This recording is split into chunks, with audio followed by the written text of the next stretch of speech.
ಆತ್ಮೀಯ ಸ್ನೇಹಿತರೆ, ಸಮುದ್ರ ಅಂದ್ರೆ ಯಾರಿಗೆ ತಾನೇ ಇಷ್ಟ ಇಲ್ಲ ಹೇಳಿ. ಅದರಲ್ಲೂ ಕೂಡ ನಮ್ಮ ಕರ್ನಾಟಕದ ಕರಾವಳಿ ಪ್ರದೇಶ, ಅದರಲ್ಲೂ ಕೂಡ ಉತ್ತರ ಕನ್ನಡ ಹಾಗೂ ದಕ್ಷಿಣ ಕನ್ನಡದ ಕರಾವಳಿ ಪ್ರದೇಶದ ಸಮುದ್ರ ತೀರಗಳಿಗೆ ಪ್ರವಾಸಿಗರು ಹೆಚ್ಚಿನ ಸಂಖ್ಯೆಯಲ್ಲಿನೇ ಬರ್ತಾ ಇದ್ದಾರೆ.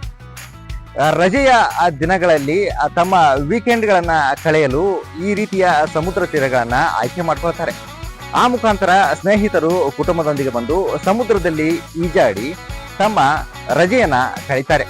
ನಾವಿವಾಗ ಗೋಕರ್ಣದ ದಬ್ಬನಶಿಶಿ ಏನು ಸಮುದ್ರ ತೀರ ಇದೆ, ದಬ್ಬನಶಿಶಿ ಸಮುದ್ರ ತೀರದಲ್ಲಿದ್ದೇವೆ.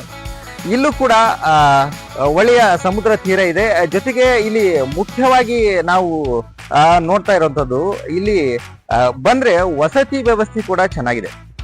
ದಬ್ಬನಶಿಶಿ ಏನು ಸಮುದ್ರ ತೀರ ಬೀಚ್ ಇದೆ, ಇಲ್ಲಿ ಹೋಮ್ ಸ್ಟೇಗಳು ಇದಾವೆ. ಜೊತೆಗೆ ಊಟ ಮಾಡ್ಲಿಕ್ಕೆ ಕೂಡ ಹೋಟೆಲ್ಗಳ ವ್ಯವಸ್ಥೆ ಕೂಡ ಚೆನ್ನಾಗಿದೆ.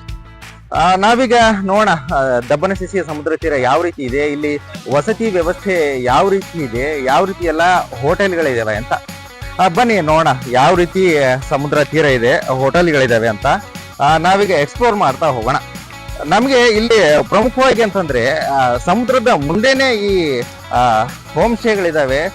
ಆ ಮುಖಾಂತರ ನಮ್ಗೆ ಸಮುದ್ರವನ್ನ ನೇರವಾಗಿ ನೋಡಿ ಆನಂದಿಸಬಹುದಾದಂತ ಗಳಿಗೆ ಕೂಡ ಇಲ್ಲಿ ಬರುತ್ತೆ. ನೇರವಾಗಿ ನಾವು ಸಮುದ್ರ ನೋಡಿರಲ್ಲ, ಯಾಕಂದ್ರೆ ನಾವು ಬೇರೆ ಬೇರೆ ಭಾಗದಿಂದ ಬಂದಿರ್ತೇವೆ. ಹಾಗಾಗಿ ನಮ್ಮಲ್ಲಿ ಸಮುದ್ರದ ನೋಡ್ತಕ್ಕಂಥ ಎಲ್ಲೂ ನಮ್ಗೆ ಸಿಕ್ಕಿರಲ್ಲ. ಆದ್ರೆ ಇಲ್ಲಿ ಮಾತ್ರ ನಮ್ಗೆ ಸಮುದ್ರ ತೀರದ ಮುಂದೆನೆ ಒಂದಿನ ಎರಡು ದಿನ ಇದ್ದು ಬೆಳಗಾದ ತಕ್ಷಣ ಈ ಸಮುದ್ರ ನೋಡೋದೇನೆ ಚಂದ. ಆ ರೀತಿ ಇಲ್ಲಿನ ವಾತಾವರಣ ಇದೆ. ಜೊತೆಗೆ ಇಲ್ಲಿ ಪಾರ್ಕಿಂಗ್ ಕೂಡ ವ್ಯವಸ್ಥೆ ಇದೆ. ನಮ್ಮ ವಾಹನಗಳನ್ನ ಇಲ್ಲಿ ನಾವು ಪಾರ್ಕ್ ಮಾಡಿ ಇಲ್ಲೇ ಒಂದೆರಡು ದಿನ ರೂಮ್ ಮಾಡ್ಕೊಂಡು ಆರಾಮಾಗಿ ಸ್ಟೇ ಮಾಡ್ಕೊಂಡಿದ್ದು ಇಲ್ಲೇ ಊಟ ಮಾಡ್ಕೊಂಡು ಮಕ್ಕಳು ಗೆಳೆಯರೊಂದಿಗೆ ಈ ಸಮುದ್ರದ ಆಹ್ಲಾದಕರ ವಾತಾವರಣವನ್ನ ಅನುಭವಿಸ್ಬೋದು. ನಿಮಗೆ ದೃಶ್ಯಾವಳಿಗಳಲ್ಲಿ ಸಹ ನೋಡ್ಬೋದು ಸಮುದ್ರ ತೀರ ಎಷ್ಟು ಚೆನ್ನಾಗಿದೆ. ಇಲ್ಲಿ ಜನಗಳು ಕೂಡ ಜಾಸ್ತಿ ಇಲ್ಲ. ಇಲ್ಲಿ ಹೋಮ್ ಸ್ಟೇನಲ್ಲಿ ಎಷ್ಟು ಜನ ಉಳಿದಿದ್ದಾರೆ ಅಷ್ಟು ಜನ ಮಾತ್ರ ಇಲ್ಲಿ ಸಮುದ್ರ ತೀರದಲ್ಲಿ ಇರ್ತಾರೆ. ಹಾಗಾಗಿ ಈ ಸಮುದ್ರ ತೀರ ಯಾವಾಗ್ಲೂ ರಶ್ ಆಗಿರಲ್ಲ, ಜನಸಂದಣಿಯಿಂದ ಕೂಡಿರಲ್ಲ, ಕಡಿಮೆ ವಿರಳ ಸಂಖ್ಯೆಯಲ್ಲಿ ಜನರು ಇರ್ತಾರೆ. ಹಾಗಾಗಿ ಯಾರು ಏಕಾಂತವನ್ನ ಬಯಸ್ತಾರೆ ಅಥವಾ ತಮ್ಮ ಫ್ಯಾಮಿಲಿಗೆ ಅಷ್ಟೇ ಗದ್ದಲ ಇರಬಾರ್ದಪ್ಪ ಆ ರೀತಿ ಈ ರೀತಿ ಏನಂತಾರೆ, ಅವು ಕೂಡ ಇಲ್ಲಿ ಬಂದು ಆರಾಮಾಗಿ ತಮ್ಮ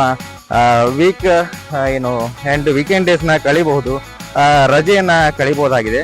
ನೀವೀಗ ಇಲ್ಲಿ ನೋಡ್ತಾ ಇರ್ಬೋದು, ನನ್ನ ಬಲಭಾಗದಲ್ಲಿ ಎಲ್ಲಾ ಕಡೆಗೂ ಕೂಡ ಹೋಮ್ ಸ್ಟೇಗಳಿದಾವೆ. ಈ ಹೋಮ್ ಸ್ಟೇಗಳಲ್ಲಿ ಎಲ್ಲಾ ಕೂಡ ಪ್ರವಾಸಿಗರು ಬಂದು ಇಲ್ಲೇ ವಸತಿ ವ್ಯವಸ್ಥೆಯನ್ನ ಕಲ್ಪಿಸ್ಕೊಳ್ತಾರೆ, ಇಲ್ಲೇ ವಸತಿ ಉಳಿತಾರೆ, ಇಲ್ಲೇ ಸ್ಟೇ ಮಾಡ್ತಾರೆ.